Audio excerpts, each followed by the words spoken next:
Hi guys, welcome again to 12 Minutes to Glad and Keshav Malpani as usual. In front of you with another very important episode in our Law of Constitution. So we're going to be discussing the schedules of the Indian Constitution in this particular set. तो यहाँ पर आपको पता चलेगा कि हमारे पास जो constitution के 12 शेड्यूल्स हैं वो किस तरह से बने, ओरिजिनली कितने थे and what all is given in all those 12 schedule. Now we don't have to go to deep into it, but हमको एक बेसिक अंडरस्टैंडिंग बहुत जरूरी है कि अलग अलग शेड्यूल्स होते क्या है, so that you would know that our constitution is divided into different parts, different chapters and schedules. हमने फर्स्ट क्लास में डिस्कस किया था, राइट? तो उसमें से जो 12 शेड्यूल्स हैं इनको हम आज की क्लास में डिस्कस करेंगे. It's very easy, very brief discussion, but properly अपने नोट्स बना लेना. So as I am telling these things to you, आप शेड्यूल 1 जैसे हेडिंग डाल के जो जो चीजें उसमें होती है वो लिख लेना 2 करके, तो you'll have a proper note base so that you don't have to watch it again and again and kind of spend extra time on this. So first of all, originally जब हमारा इंडियन कॉन्स्टिट्यूशन आया ही था तो उसमें 12 schedules नहीं थे उस समय. We only had 8 schedules at that time. But over the 73 years रफली स्पीकिंग, जो 73-74 इयर्स ऑलमोस्ट हो गए हैं अब तो, राइट? तो तब से 4 शेड्यूल और ऐड किए गए हैं. So now we have 8 + 4 totally 12 schedules. अब we understand that if any schedule is to be added, that is a constitutional change, क्योंकि आप देख रहे हो ना, कॉन्स्टिट्यूशन में ऐड करना पड़ेगा. So to add any schedule to the Indian constitution, a constitutional amendment is required. ठीक है, एक प्रॉपर आपको कह सकते हो कि अमेंडमेंट करना पड़ेगा टू द कॉन्स्टिट्यूशन. क्योंकि अमेंडमेंट का मतलब क्या होता है? चेंज करना. You will have to change some part of the constitution और add certain things to the constitution. Therefore all the 4 schedule जो नए ऐड हुए हैं वो किसी ना किसी अमेंडमेंट में चेंज हुए हैं. मैं आपको सारे अमेंडमेंट बता दूंगा कि किस किस में वो चेंज हुए हैं. So let's start with the first schedule.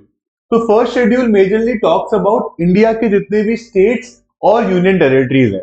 Presently on this particular day India has 28 states and 8 union territories.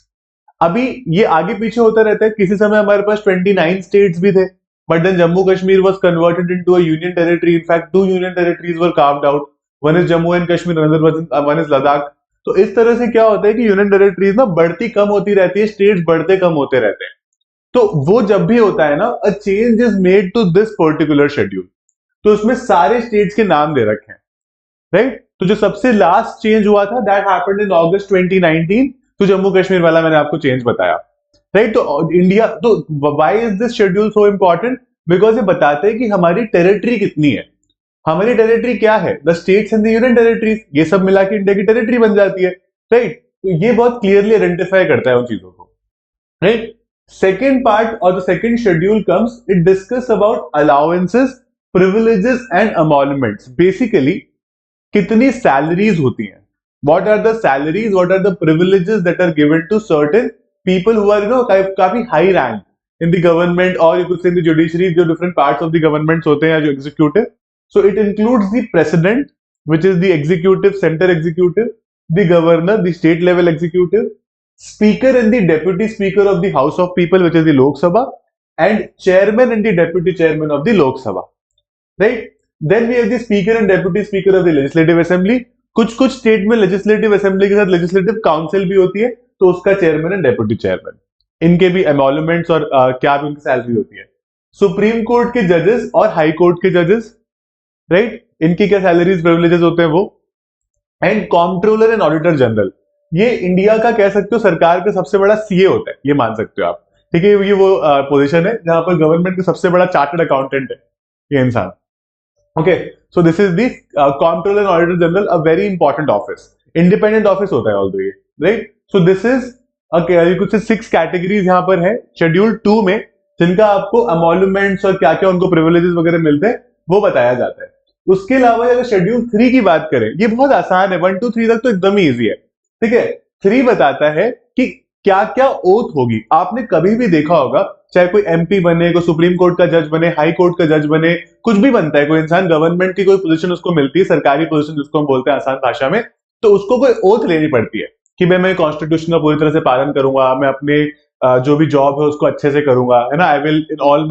I will give all my best efforts to produce the best kind of productivity out of whatever I do. इस तरह से अलग अलग oath होती है. तो यहाँ पर किन किन की ओथ की बात की गई है? इंडिया के जितने भी यूनियन मिनिस्टर्स होते हैं, मतलब जो भी कैबिनेट मिनिस्टर्स हैं, राइट, जिसको अलग अलग पोर्टफोलियोज मिले हैं, railway, foreign affairs, defence, finance, so on. Parliament election candidates, जो जो भी इलेक्शन के लिए वहां पर है, मेंबर्स ऑफ पार्लियामेंट, सारे एमपीज, ठीक है, सुप्रीम कोर्ट के जजेस, कॉम्प्ट्रोलर ऑडिटर जनरल, स्टेट के मिनिस्टर, स्टेट लेजिस्लेचर के इलेक्शन कैंडिडेट। तो ये दोनों मतलब देखो यहाँ पर आपको जब ये चीजें मिलेंगी ना, पार्लियामेंट के जो election candidates and member of parliament, तो एग्जैक्टली ये सेम स्टेट का है, ठीक है। फिर वहां के स्टेट लेजिस्लेचर के मेंबर्स और हाई कोर्ट के जजेस, तो ये सारे के सारे लोग, इनकी सबकी ओथ अलग अलग होती है। आप कभी नॉर्मली गूगल करके देखना, कॉन्स्टिट्यूशन ऑफ इंडिया का टेक्स्ट निकालना, एक पीडीएफ आता है गवर्नमेंट की वेबसाइट वाला, .gov.in का आता है, उसको पढ़ना क्योंकि वो सबसे ज्यादा ऑथेंटिक होता है। तो उसमें आप शेड्यूल 3 में जाकर देखोगे, आपको सबकी ओथ लिखी हुई मिलेगी प्रॉपर, कि किसकी किसके टाइम पर क्या ओथ पढ़नी है, वहां प्रॉपरली लिखी हुई है सारी ओथ। हमें सारी ओथ जानने की जरूरत नहीं, क्योंकि ओथ कभी एग्जाम में नहीं आ सकती, बट किस किस की ओथ है ये जानने की जरूरत है। That is very important. Okay, उसके बाद में शेड्यूल 4। ना शेड्यूल 4 थोड़ा सा आप कह सकते हो कि ये अलग टाइप का शेड्यूल है, ये एक अलग चीज की बात करता है एकदम। What does it talk about? ये बताता है allocation of seats of states and union territories in the Rajya Sabha. तो Rajya Sabha, we all know that people are not directly elected to Rajya Sabha. Rajya Sabha है 238 प्लस 12, 250 सीट्स राइट नाउ, ठीक है। अब वो 238 सीट्स क्या होती है? वो सारे के सारे लोग अलग अलग स्टेट्स यूनियन टेरिटरीज से आते हैं। Whereas those 12 people are nominated on the basis of their expertise. Some could be a sports person, could be a scientist, different fields, like जो expert fields होती है. So those 238 people are elected on the basis of the number of seats in the Rajya Sabha from a particular state. तो जैसे मान लो राजस्थान के पास X number of seats है, उत्तर प्रदेश के पास Y number of seats है, तो वो उतने लोगों को राज्यसभा में अपने स्टेट से भेज सकते हैं। That is how the system works.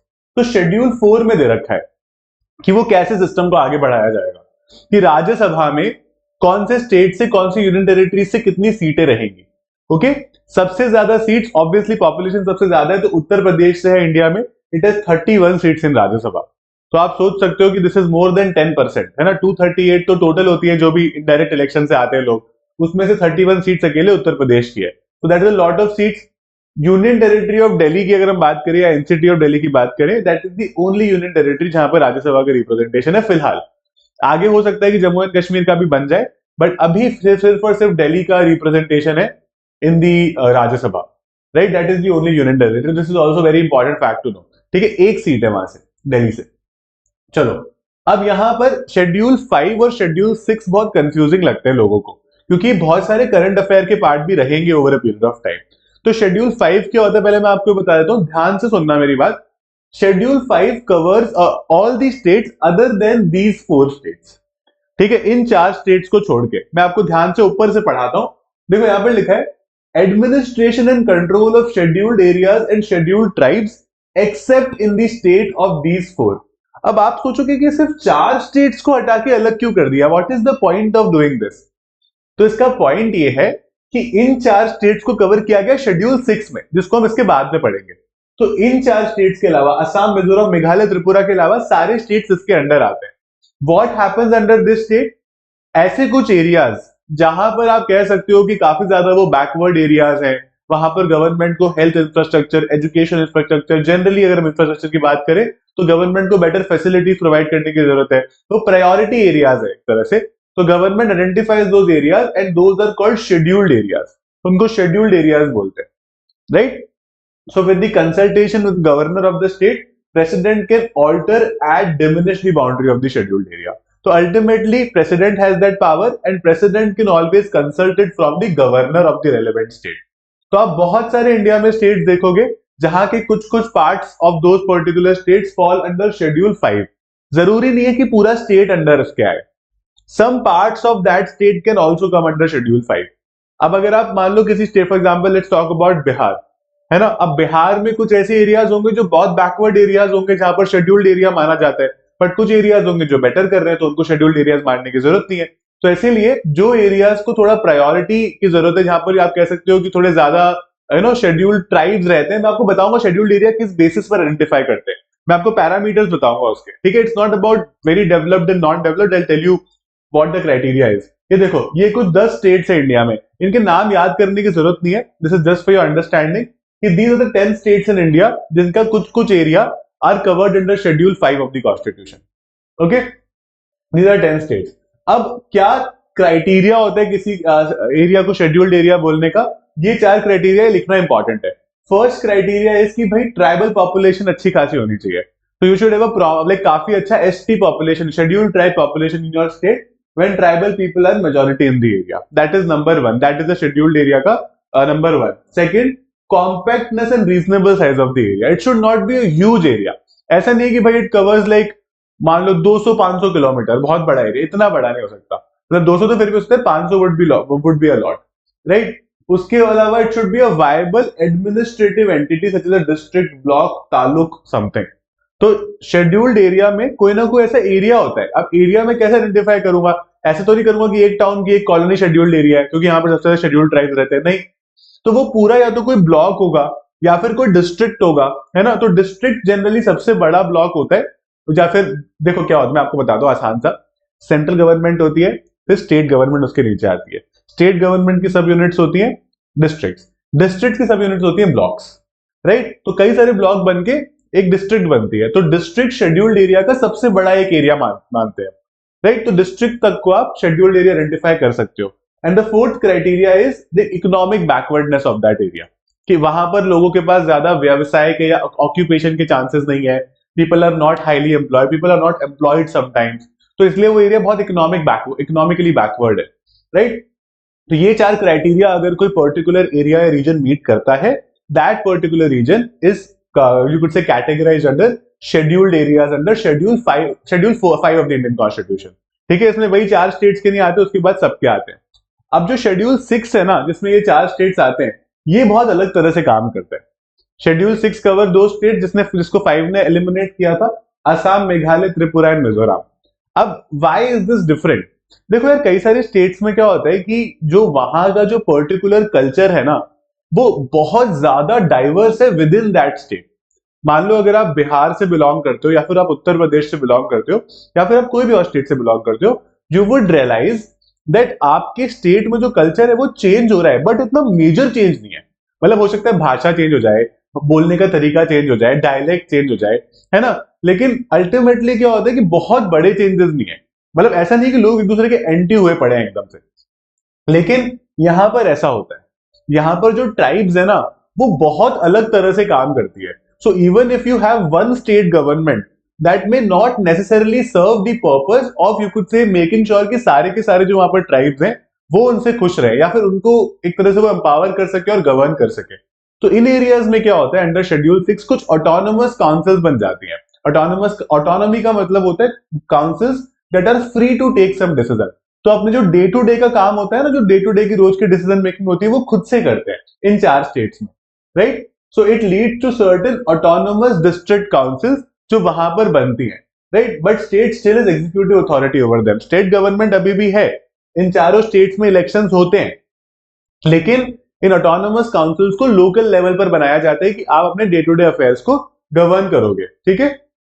So they have the power to organize and reorganize tribal areas as autonomous district, जो गवर्नर के पास ही पावर होती है, ठीक है। तो ऑटोनोमस डिस्ट्रिक्ट में अलग अलग ट्राइब हो सकते हैं, it could be a certain part of area. तो यहां पर एक ऑटोनोमस डिस्ट्रिक्ट काउंसिल में 30 मेंबर होते हैं। It has 30 members in total, और ये प्रॉपर इलेक्शन होके होते हैं, है ना। 26 मेंबर्स को, ठीक है, 4 नॉमिनेट किए जाते हैं गवर्नर के द्वारा, और वो तब तक ऑफिस में रहते हैं जब तक गवर्नर को ठीक लगता है। And 26 people are elected through adult franchise, basically everybody who's 18 और मोर वोट ओवर इट, ठीक है। और उनका 5 साल का टर्म रहता है। तो ऐसे प्रॉपर ऑटोनोमस काउंसिल्स बनती है, government with in a government, it this is what is called, okay. तो ये अपने डे टू डे अफेयर्स को चलाते हैं, because these are certain areas that need that, वो एकदम ग्राउंड लेवल पर जाकर एडमिनिस्ट्रेशन की जरूरत है। तो गवर्नमेंट ने कॉन्स्टिट्यूशन में, क्योंकि आपको पता है ना हमारा कॉन्स्टिट्यूशन, इसीलिए तो इंडिया इतनी डाइवर्स कंट्री है, ऑलमोस्ट 3 साल लगे, 2 साल 11 महीने 18 दिन टू मेक अवर कॉन्स्टिट्यूशन। ऐसा क्यों लगा? क्योंकि हम हर पार्ट ऑफ द कंट्री में गए एंड वी अंडरस्टूड कि उन लोगों की क्या रिक्वायरमेंट्स है, कैसे एक स्ट्रक्चर सबके लिए नहीं पॉसिबल है। तो इसीलिए यहाँ पर स्ट्रक्चरल चेंजेस किए गए, right. We'll move on to the next part now, which is like very easy. Schedule 7, and extremely important. This is one of the most important schedules of the Constitution. This talks about 3 lists: Union list, state list, and concurrent list. List का क्या मतलब होता है कि कुछ हर list में कुछ matter दे रखे हैं। मैटर का क्या मतलब है, जैसे यूनियन लिस्ट में दे रखा है something like defence, finance, railways, इस तरीके के कुछ टॉपिक दे रखे हैं। अब ये जो यूनियन लिस्ट के टॉपिक्स है ना, उसमें only and only the central government can make laws, state government can not make laws. कुछ स्टेट लिस्ट के टॉपिक होते हैं, एजुकेशन, हेल्थ, ऐसे पुलिस, कई सारे ऐसे टॉपिक्स होते हैं जो आते हैं यहाँ पे, ठीक है। एजुकेशन तो खैर अब कॉन्करेंट लिस्ट में मूव कर दिया है, बट फिर भी मतलब स्टेट लिस्ट में पुलिस, हेल्थ जैसे कई सारे टॉपिक्स हैं, राइट। तो उसमें सिर्फ और सिर्फ स्टेट गवर्नमेंट लॉ बना सकती है, उसमें सेंट्रल गवर्नमेंट लॉ नहीं बना सकती। अब एक कुछ होते हैं कॉन्करेंट लिस्ट, कॉन्करेंट लिस्ट को पुराने जमाने में ना रेसिडुअरी लिस्ट भी बोलते थे, कि जो दोनों में नहीं आ पाए ना वो इसमें आ जाते हैं फिर। अब इसकी पावर फिर किसके पास है, both the union as well as the state government has the power to make laws. लेकिन अब कई बार प्रॉब्लम क्या होती है कि यूनियन गवर्नमेंट ने या सेंट्रल गवर्नमेंट ने भी उस पर एक लॉ बना दिया और स्टेट गवर्नमेंट ने भी एक लॉ बना दिया, और दोनों के लॉ कॉन्ट्राडिक्टरी है कुछ कुछ तरह से, है ना। कुछ कुछ प्रोविजन दोनों के वो हो सकते हैं जो कॉन्ट्राडिक्ट कर रहे हैं, तो किसकी लॉ प्रिवेल करेगी? In that case the law of the central government would prevail. तो इंडिया में बोलते हैं हम फेडरल स्ट्रक्चर है इंडिया को, फेडरल का मतलब होता है that powers is divided between central and state governments. लेकिन अगर देखा जाए तो ये फेडरल स्ट्रक्चर नहीं हुआ ना, क्योंकि आप स्टेट गवर्नमेंट की लॉ को हटा के सेंट्रल गवर्नमेंट की लॉ को प्रेमेसी दे रहे हो in case of concurrent list. तो इसलिए केसी वेयर करके एक स्कॉलर थे, उन्होंने इंडिया के जो फेडरल स्ट्रक्चर है उसको क्वाज़ी फेडरल बोला था। क्वाज़ी फेडरल का मतलब होता है which looks like federal but it is not exactly federal in its true sense. तो उन्होंने ये बात बोली थी इंडिया के फेडरल स्ट्रक्चर के लिए, जब कॉन्करेंट लिस्ट में स्टेट को सेकंड चांस वो दिया जाता है, सेकेंडरी माना जाता है। अब शेड्यूल 8 बात करता है भारत की 22 ऑफिशियल लैंग्वेजेस की, right. India does not have a national language, we have 22 official और शेड्यूल्ड लैंग्वेजेस, और ये शेड्यूल्ड लैंग्वेजेस ये सारी हैं। इसके पीछे मैं और बताऊंगा, these are some of the scheduled languages starting from Assamese, Bengali, Bodo, Dogri, Gujarati, Hindi, Kannada, Kashmiri, Konkani, Maithili, Malayalam, Manipuri, ठीक है। ये कुछ लैंग्वेजेस है। इसके अलावा वी हैव मराठी, नेपाली, उड़िया, पंजाबी, संस्कृत, संथली, सिंधी, तमिल, तेलुगु, उर्दू। अब ये ऐसा नहीं है, इंडिया में तो 1000 से ज्यादा लैंग्वेजेस है, but these are 22 languages that have constitutional protection. बाकी सारी लैंग्वेजेस भी आप डेफिनेटली अपने आप की लैंग्वेज प्रोटेक्ट कर सकते हो। मैंने आपको फंडामेंटल राइट्स में पढ़ाया था ना कि even if a language is spoken by just 50 to 100 people, you can still protect that language, you have complete right to do that, but these languages come under the you could say schedules of the constitution, and these are the scheduled languages जिसको constitutional protection अलग से मिल रखा है, ठीक है। ये 22 languages हैं constitution में, शेड्यूल 8 में। अब देखो ये जो सारे शेड्यूल थे ना 8 तक, ये कॉन्स्टिट्यूशन के ओरिजिनल पार्ट्स थे, ये सब ओरिजिनली कॉन्स्टिट्यूशन में हुआ करते थे। अब 9 to 12 जो आएंगे ना वो बाद में ऐड किए गए कॉन्स्टिट्यूशन में, राइट। तो ये वाला जो अमेंडमेंट सॉरी ये वाला जो शेड्यूल है, शेड्यूल 9, ये फर्स्ट अमेंडमेंट में आ गया था। तो पहला जो अमेंडमेंट हमारा कॉन्स्टिट्यूशन 1950 में आया, उसके अगले साल जो पहला अमेंडमेंट आया उसमें ये आ गया। अब what does it talk about? तो आपको पता है कि इंडिया में we had a lot of different kind of you could say system wherein लोगों को काफी लूटा जाता था in the name of zamindari and these kind of system. तो यहाँ पर काफी सारे आप कहोगे there are lot of state acts and regulations with respect to land reform, जिन्होंने जमींदारी सिस्टम को अबॉलिश किया था। तो काफी सारी चीजें यहां पर गवर्नमेंट ले लेकर आती थी कि जमींदारी सिस्टम को हम पूरी तरह से खत्म कर देंगे, we will completely end the zamindari system, right, ताकि लोगों को कह सकते हो कि इक्वालिटी मिले उन चीजों में। तो फर्स्ट अमेंडमेंट में किया गया था। ये एक बहुत बड़ा पॉइंट ये था कि कभी कभी गवर्नमेंट अगर इसमें कोई लॉ बना के डालती है तो वो लॉ गलत भी तो हो सकता है, वो लॉ एक मेजरली कह सकते हो कि लोगों के फंडामेंटल राइट्स को भी तो ब्रीच कर सकता है। So for a very long period of time, it was not clear that if the government brings a law that you could say violates certain person's fundamental rights, can that person go to a court against that law in Schedule 9? So the answer to this question was not clear. Government का मानना था कि judicial review नहीं हो सकता, लेकिन 2007 में एक केस आया था जिसका नाम था I.R. Coelho versus state of Tamil Nadu, ठीक है। I.R. Coelho versus state of Tamil Nadu. इस केस में ये बोला गया था कि if any law under schedule 9 if anybody feels that it is in violation of the constitution और any fundamental right, you can always file a case which is a writ petition in the supreme court और the high court, right. तो ये 2007 में this case came, and ये applicable कब से हुआ था? ये मतलब 24 अप्रैल 1973 से इस तारीख से लेके जो भी ऐसी लॉज आई हैं शेड्यूल 9 में जो आपको लगता है कि गलत है, आप उसको भी चैलेंज कर सकते हो, मतलब पुराना चैलेंज कर सकते हो। ये पर्टिकुलर डेट क्यों चूज किया गया? क्योंकि इसी दिन वो जजमेंट आया था Kesavananda Bharati versus state of Kerala, जिसने कहा था कि judicial review is a part of the basic structure of the Indian constitution. So in no scenario आप जुडिशियल रिव्यू को लोगों से ले ही नहीं सकते हो, नहीं, you can not do it. तो इसीलिए इस डेट से अब 50 साल हो गए, तो ये पर्टिकुलर चीज को चैलेंज भी किया जा सकता है। फिर एक बहुत ही इंटरेस्टिंग शेड्यूल आया which is schedule 10 of the constitution. इसके बारे में शायद लोग जानते होंगे, it is called the anti defection law. तो इंडिया में ये देखा गया कि कुछ साल तो देखो कांग्रेस की ना पूरी मेजोरिटी थी starting of the you could से 50s 60s में, बट धीरे धीरे करके क्या हुआ कि स्टेट गवर्नमेंट, मतलब स्टेट्स में दूसरी गवर्नमेंट आने लगी, कुछ और गवर्नमेंट सेंटर पर भी धीरे धीरे और पार्टीज आने लगी। अब उसमें क्या होता था कि नेताओं को खरीदना शुरू कर दिया गवर्नमेंट ने, कि भाई एक कोई पर्टिकुलर नेता है वो एक्स पार्टी से इलेक्ट हुआ और वाई पार्टी ने उसको इलेक्ट होने के बाद खरीद के अपनी पार्टी में दाखिल करवा दिया। तो इससे क्या होता था कि डेमोक्रेसी के लिए बहुत ज्यादा हार्मफुल था, बिकॉज कोई भी गवर्नमेंट रहेगी ही नहीं फिर, है ना। जिस गवर्नमेंट के पास ज्यादा पैसा है उसी की गवर्नमेंट बनेगी, तो that is a blot on the democracy. तो इसीलिए रियलाइज हुआ कि so many people after getting elected as MLAs और MPs are going into other parties which is called defection. ठीक है, defecting from one party to the other. So therefore a lead was made कि हम लोग एक anti defection law बनाए। So that came in 1985 by the virtue of the 52nd amendment of the Indian constitution. ठीक है, ये 1985 में लाया गया था। इसमें कई सारे रूल्स हैं, मैंने आपको एक अलग से वीडियो बना रखा है, आपको इस चैनल पर ही मिल जाएगा, अबाउट एंटी डिफेक्शन लॉ, कि उसमें क्या क्या चीजें होती है, किस किस पॉइंट्स पर लोगों को डिस्क्वालीफाई किया जाएगा, कैसे डिस्क्वालीफाई किया जाएगा, व्हाट आर द एक्सेप्शंस, उसमें over a period of time और क्या क्या चेंजेस आए, I have explained everything in detail. Okay, तो अब यहाँ पर एंटी डिफेक्शन लॉ की बात करी गई। अब सबसे आसान दो शेड्यूल्स आते हैं, which is 11 and 12। 11 talks about panchayats. तो आपको पता है कि 73rd और 74th अमेंडमेंट में पंचायत और म्यूनिसिपैलिटीज को कॉन्स्टिट्यूशनल स्टेटस दिया गया था। तो उसमें वो दो नए शेड्यूल ऐड किए गए थे, 11 एंड 12। तो 11 टॉक्स अबाउट पंचायत। करीब 29 मैटर्स ऐसे होते हैं जिनकी अथॉरिटी पंचायत को एकदम लोकल लेवल पर दी जाती है और वो उसके लिए लॉज और रूल्स बना सकते हैं। ये 73rd अमेंडमेंट में ऐड किया गया था कि पंचायत की जो पावर, अथॉरिटी और रिस्पॉन्सिबिलिटीज रहेंगी। सिमिलरली जो शेड्यूल 12 है उसमें पंचायत की जगह आता है म्यूनिसिपैलिटीज एंड म्यूनिसिपल कॉर्पोरेशंस। ठीक है, which is the 74th amendment. तो ये दोनों अमेंडमेंट साथ में आए थे। इसमें 18 मैटर्स रहते हैं जहां पर जो लोकल मैटर्स होते हैं जिन पर वो अपने डिसीजंस ले सकते हैं, राइट। तो ये है हमारे कॉन्स्टिट्यूशन के 12 शेड्यूल्स। तो this is very important, everybody must read them properly. मतलब पूरा शेड्यूल पढ़ने की जरूरत नहीं है। आज की क्लास को अगर आपने ठीक से समझा है, एक बार रिवाइज भी कर लेना, so you'll be able to completely go through these particular 12 schedules of the constitution।